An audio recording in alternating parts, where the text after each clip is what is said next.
Hi friends, నమస్తే. నేను మీ ఝాన్సీ. ఈరోజు మన రెసిపీ వచ్చి బ్రేక్ఫాస్ట్ రెసిపీ దెబ్బ రొట్టె. మా అమ్మ మా చిన్నప్పుడు వారానికి 2 సార్లు అయినా ఇది వేసి పెట్టేవాళ్ళు. ఇది మన ఆరోగ్యానికి చాలా మంచిది, అలాగే మంచి బలాన్ని కూడా ఇస్తుంది. అంత మంచి వంటకం అండి ఇది. ఇది ఎలా తయారు చేసుకోవాలో ఈ దెబ్బ రొట్టెను ఇప్పుడు నేను మీకు తయారు చేసి చూపిస్తాను.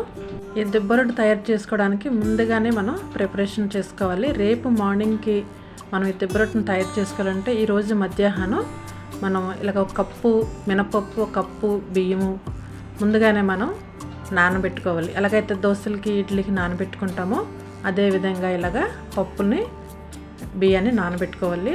సాయంకాలం పూట ఇలా శుభ్రంగా కడుక్కొని మనం మిక్సీ పట్టుకోవాలి. ఇలా శుభ్రం చేసుకున్న మినపప్పు బియ్యాన్ని శుభ్రంగా కడుక్కొని మనం ఇప్పుడు మిక్సీ పట్టుకోవాలి. మిక్సీ పట్టుకునేటప్పుడు నీళ్ళు ఎక్కువ పోసుకోకుండా కొంచెం గట్టిగా మనం మిక్సీ పట్టుకోవాలి. మిక్సీ పట్టేటప్పుడు మెత్తగా కాకుండా ఇలా కొంచెం బరగ్గానే మనం ఈ దెబ్బ రొట్టెకి పిండిని రెడీ చేసుకోవాలి. ఇలా పిండిని రుబ్బుకొని ఒక గిన్నెలోకి తీసుకోవాలి. గిన్నెలోకి తీసుకుని అందులో ఇప్పుడు మనం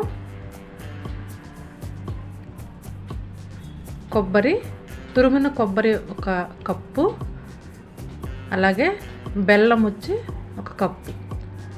బెల్లంలో ఐరన్ క్వాంటిటీ ఉంటుంది కాబట్టి మన దెబ్బ రొట్టె అందువల్లే బలంగా, కొబ్బరి వల్ల మంచి కాల్షియం వస్తుంది. దానివల్ల మంచి టేస్ట్, అలాగే మనకి మంచి విటమిన్స్ అనేవి ఇందులో మనకి ఈ దెబ్బ రొట్టెలో మనకు అందుతాయి. అందువల్ల దెబ్బ రొట్టె మన హెల్త్కి చాలా మంచిది.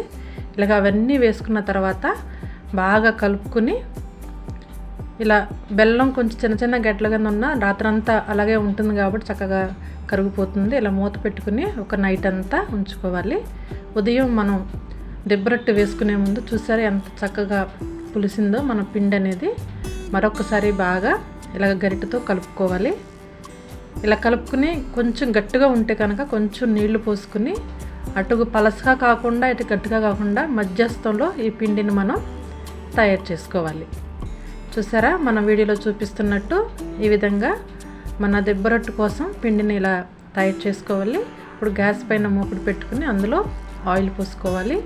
ఇలా ఆయిల్ పోసిన తర్వాత ఆయిల్ బాగా కాగిన తర్వాత ఒకసారి ఆ మూకుడు అంతటికి ఇట్లాగా ఆయిల్ని స్ప్రెడ్ చేయాలి. ఇలా చేయటం వల్ల మన దెబ్బ రొట్టె అనేది ఈజీగా వచ్చేస్తుంది.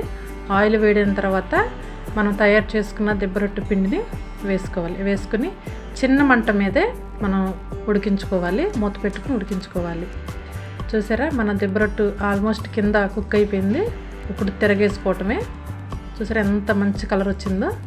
ఇలా తిరగేసుకుని మరొకసారి మూత పెట్టుకుని మన దెబ్బ రొట్టెని తయారు చేసుకోవాలి. ఫ్రెండ్స్, మీకు ఈ దెబ్బ రొట్టె వంటకం నచ్చితే కనుక తప్పనిసరిగా మన ఛానల్ని సబ్స్క్రైబ్ చేయండి. కుక్ అయిందో లేదో రెండో పక్కన కూడా ఇలా చాక్తో మనం చెక్ చేసుకోవచ్చు.